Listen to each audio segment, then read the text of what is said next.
Today I'm with Tiffany, and this is the first time we've met, which is quite a first for the sofa, because normally I have an introduction with the people prior to talking on the sofa. So here we are.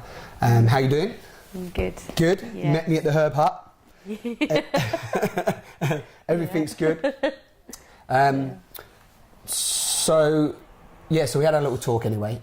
So you know the gist. So I'm going to ask you a question to start us off. Okay. You're scared now, aren't you? I am. How did you know? You must be psychic. Tapping into your abilities. Yeah. So just to say, also just say what you're doing at the moment on your journey before I ask you a question, because normally I just ask a question, but just say what you're up to. Ooh. Well, there's been quite a few interesting developments lately, so spirit-led developments. I just feel like I'm kind of settling into those roles as they are at the moment, and that's very much around new workshops and courses and events, and MP3s for the meditations, so helping people to be able to connect really with spirit. My main thing has always been tarot. I have a very profound love of basically trying is not the right word, but it's such a misunderstood tool.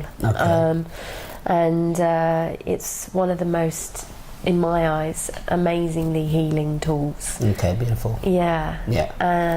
If it's understood correctly.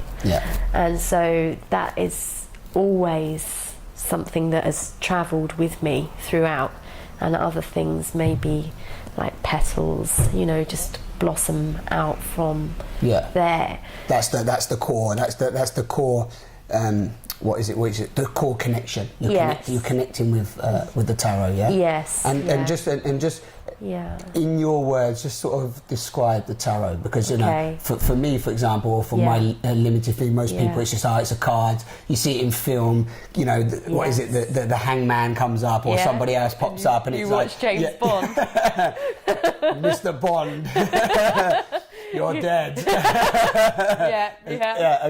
Absolutely. And would you say that's the general gist of it, because of how it is seen in media, film, and whatnot? Yeah. Okay. Well, it goes back a lot more, and so the way that the film are portraying it it was already portrayed that way. Yeah. Really. Okay.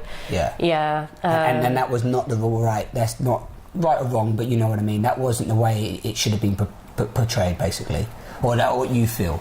Yeah, it's the way it has been, so there must be some correctness in the higher order of things.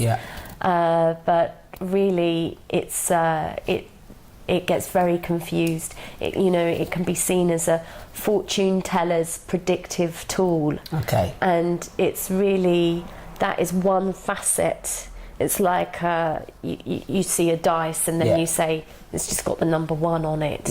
And actually the number 1 doesn't encompass any of the other facets at all. Definitely. And it may not even be the one that is the gem in there either.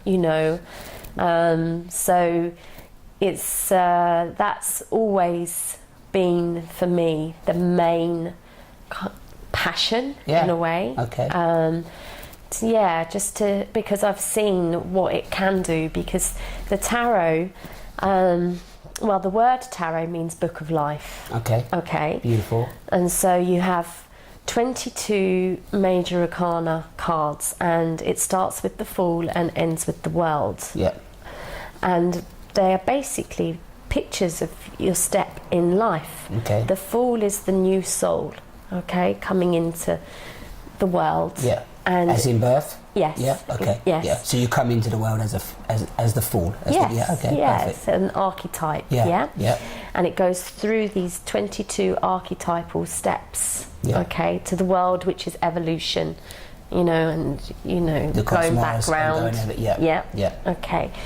So really, it's a book of life, and it's the book of the rhythms of life. And you have 56 other cards as well that are similar to your playing deck of cards. Yeah. Yeah. So the main is the 20. What's the main ones are how many? 22. 22. So that's your main, but you've got 56 additional. Yes. Okay. Well, they're basically 2 decks. Yep. The major arcana Yep. is the 22, Yep. which means major box of secrets. Okay. And the minor arcana are 56, Yeah. minor box of secrets. Yeah. And you could see the major arcana as the gods in the way, or the puppeteers, and the minor arcana as the puppets. Okay. And what's happening here. Yeah. Yeah. Yeah. Okay. But you see, why the tarot is known as predictive is because most people are repetitive. Yeah. Yeah. Yeah. And as in their cycle, exactly. their habits, their actions, their cycles. You exactly. know, definitely. Exactly. Yeah. And what's happened with the tarot in the past is that people have wanted to go and see what happens in the future, and the tarot is just a mirror, and it just actually reiterates to them what cycle they're in and what pattern they're in. And so then a fortune teller, speech bubbles for sure, or the ball, feels good in here, the energy's right. Okay, would give a prediction that's just basically the tarot saying, well, this is the energy pattern that person is in. And that's their cycle. That's where they're coming. That from what we've looked at and so on. That's where they're at. Yes. In the step of their evolution. Yeah. Okay. And that's a disempowering way of using the tarot. Okay. It can be. Yeah. Because it keeps people stuck in that pattern. Yeah.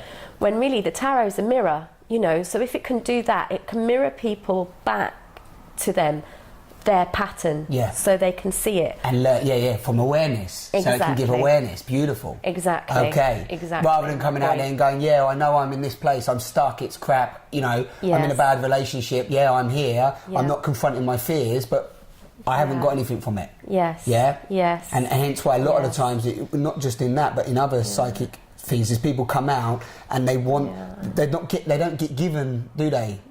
Like you're saying, the mirror. Yes. So they don't actually necessarily evolve. If anything, they're waiting then for the same cycle to continue. Exactly. Yeah, that's quite amazing. Yeah. So that's my passion. So that's your passion. Yeah. And then, so how are you? So you're now showing the mirror. You're saying to Yeah. So give me a description. So what would you do? You would now say you're taking it to that maybe higher level, or no levels, but you're taking it to the point where you're saying, okay, you're in this cycle. Yes. And can you see it? Yes. Yeah? Yes. Yeah. Okay, and how's that going for you? Really well, because basically, I work at Mysteries, which is very well known for psychic readings. And when I first joined there, I remember some of the readers saying, you've said that you don't predict on your profile. And they've said, that's really, really brave. And they wondered how long I would last if anybody would come to see me. You're not a very good tarot reader. You know what I mean? You're not predicting anything. I think you've got something wrong there, yeah? Okay. So you're just sitting there going, I can tell you nothing, but I'm a tarot reader. Okay, yeah. It's a bit like what we were saying earlier about transparency. Yeah, exactly, yeah, but they're not ready for it. It's like, hold up, I want to give you £20, I want you to tell me some stuff. They don't, because they want the answers. Yeah.